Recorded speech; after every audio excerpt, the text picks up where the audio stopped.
Shalom, sahabat Grow, kembali lagi di segmen kesaksian di Grow Ministry, dan kembali lagi juga nih dengan kita berdua gitu. Nah, kita sebenarnya mau melanjutkan dari kesaksian yang sebelumnya, masih tentang finansial, tapi agak berbeda nih gitu. Dan sebelum masuk, mungkin saya perkenalan dulu, nama saya Priska, dan juga nih ditemani dengan teman saya Priscilla. Ya, memang namanya mirip ya, Halo. tapi kita adalah dua orang yang berbeda. Benar sekali. Oke. Ya, jadi mungkin kalau yang lalu teman-teman sudah pernah mendengar kesaksian kita yang waktu itu kekurangan duit ceritanya. Dan kali ini di waktu itu Tuhan memberkati kita dengan duit yang lebih gitu. Nah, tapi ada satu pengalaman yang kita secara tim dan juga dari pembimbing-pembimbing kami yang ingin kita bagikan di kesaksian hari ini. Jadi mungkin Sisi boleh cerita nih, kok kita waktu itu kenapa ya Silya bisa lebih juga duitnya tuh? Nah, itu juga sebenarnya kalau ditanya kenapa duitnya bisa lebih, saya jawab saya nggak tahu juga. Karena waktu itu kan setelah semuanya ya, kita ada 2 acara ya Pris ya, kita ada 2 acara. Kami detailnya agak lupa, tapi kami lagi hitung-hitungan pembukuan gitu. Tapi setelah kami hitung-hitung, anehnya uangnya itu lebih, dan lebihnya bagi saya secara pribadi itu cukup banyak. Waktu saya sampaikan ke tim pun juga itu juga banyak gitu. Bukan jumlah yang cuma lebih 100-200 ribu gitu kan, tapi cukup banyak lebihnya. Jadi saya juga kurang tahu, tapi itulah kebaikan Tuhan. Dan yang saya rasakan, kami secara tim juga, ini uang lebih untuk apa? Gitu kan. Dan kami yakin dan percaya jika Tuhan titipkan uang yang lebih pada kita, artinya Tuhan punya satu maksud tertentu, ada satu tujuan, kayak gitu kan. Mungkin kita sudah diberkati untuk kita juga bisa jadi berkat bagi orang lain. Nah, tujuan itulah yang juga kami bingung, ini uang lebih untuk apa?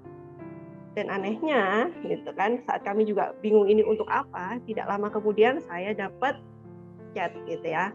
Jadi karena yang pegang nomor Grow adalah saya, jadi di chat lah ada orang chat gitu.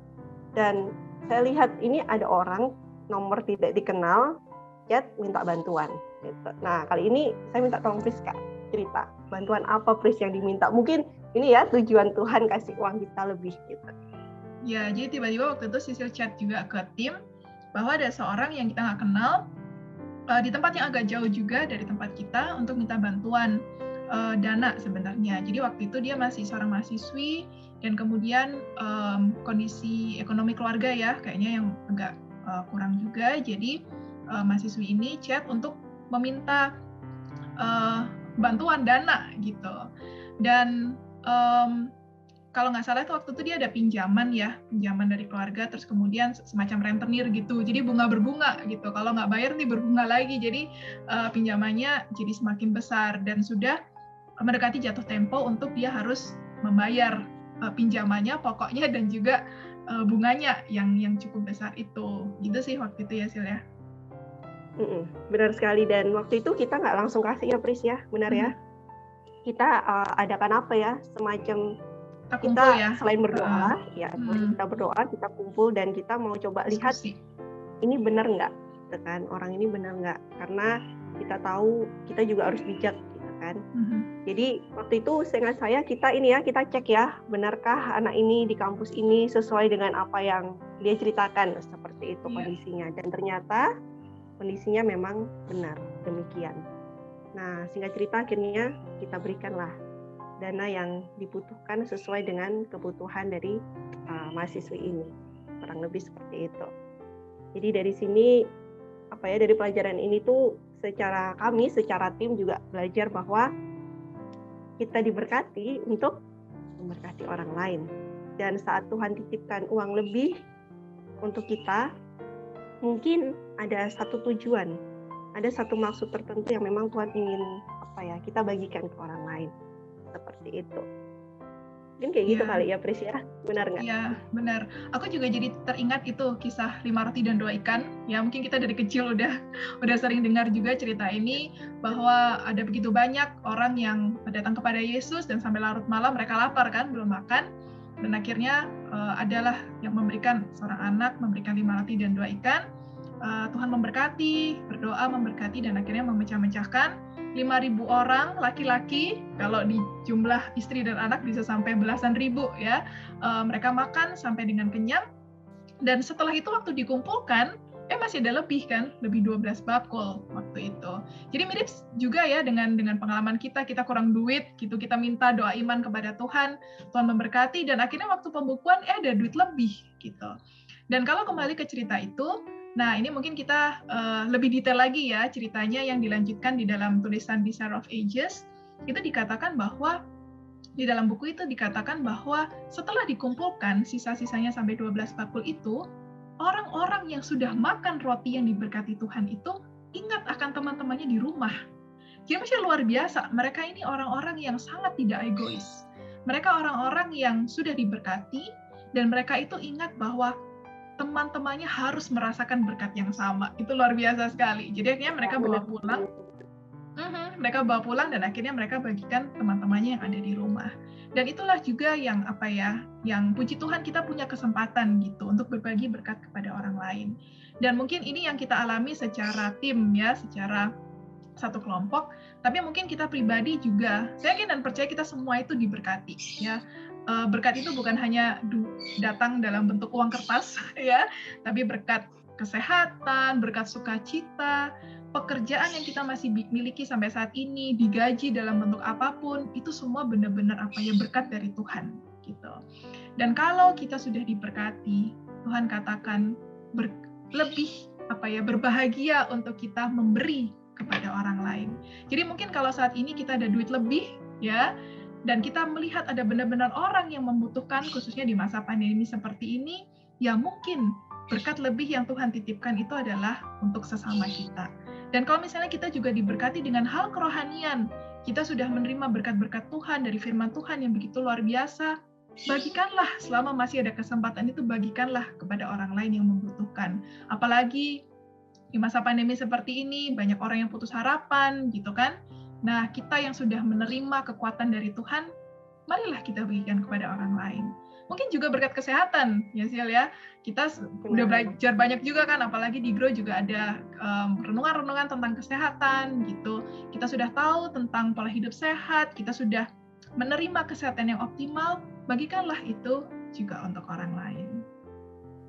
Benar sekali, dan saya ingat sebenarnya kesaksian ini juga berkat, harusnya bisa menjadi berkat untuk orang lain.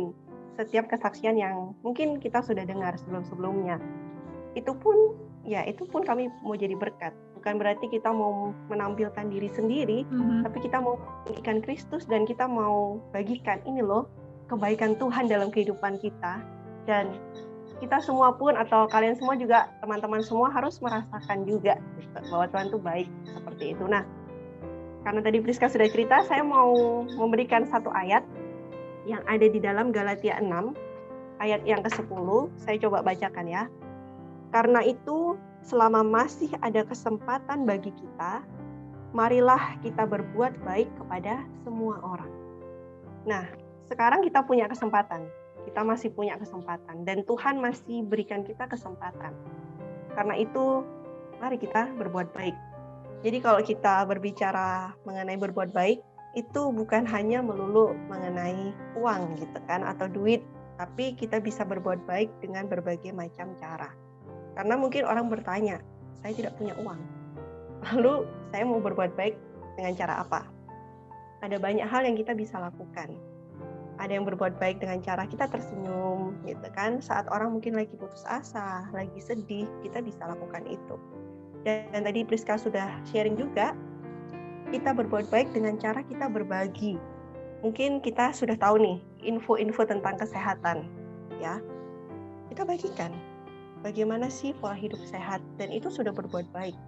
Bahkan, saat kita tahu juga tentang firman Tuhan, sesuatu yang benar, itu kita bagikan, yang memberikan pengharapan di tengah-tengah dunia yang mungkin kondisinya sudah seperti ini. Mereka butuh ada Yesus gitu. Dan sebenarnya saat kita kesaksian ini pun, ya Prisya, ini juga kita lagi bagi berkat nih. Kita bagi berkat. Bukan berarti saat kita kesaksian, kita mau meninggikan diri sendiri atau ingin dikenal gitu. Tapi terlebih daripada itu, jauh kita mau lebih meninggikan Kristus.